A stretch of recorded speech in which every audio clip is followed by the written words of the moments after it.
My name is Zaria Stroman. I was born and raised in North Columbia. Almost every day someone knows me. That's one thing I like about my community. Everybody knows each other. Someone needs help, somebody's gonna reach out to you, and just really fast.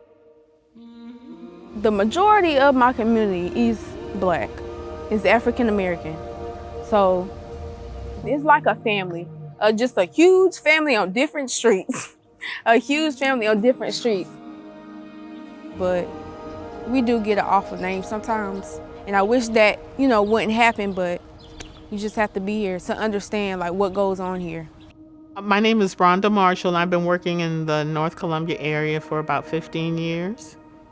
I love it. It's like a dream job for me because I get to provide services for free. There's a great need in the North Columbia area for resources and internet services and job-related services, and we provide all of that. The North Columbia community, they are high on the list for things that are bad and low for things that are good, and I believe that people, that's the impression they get, that there's nothing but crime in the North Columbia area. You often don't hear about the rich assets and resources that exist in North Columbia. You have people who have lived there for generations, who love their community. You have organizations who are passionate about serving. And what we hope to do by bringing people together, we help to share those gifts that the community has to offer. The North Columbia Youth Empowerment Initiative is Serving Connect's flagship Compass program. So Compass is where we take a deep dive into communities that have been historically marginalized, experience persistent rates of high crime, socioeconomic disparities, health disparities, and we go in, work with police and community partners to find a common ground. There's a lot of trauma and fear, and that's something that is shared among those who live and serve in North Columbia. I've had the privilege of patrolling North Region for several years. On a national level, I think everyone's seeing an us versus them mindset, and at the center of that is trust issues. For years, law enforcement talked at people, not to people. And far too often, the community was told, don't talk to the police. So how do you bridge that gap? And I think having stakeholders within the community helping with that conversation, it brings it to a place of trust. People want to be heard, and when you interact with people that look differently and are different than you learn so much.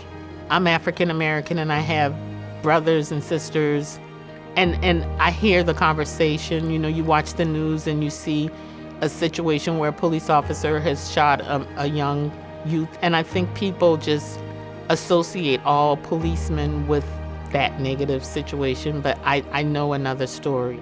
And I think the fact that we have tough conversations and some hard swallows, if you will, that lets us know that we're starting to get to the root. And I think that's where the success is going to come from. When we're able to address those deep-seated historic concerns within the community, then we can really start working towards effective change.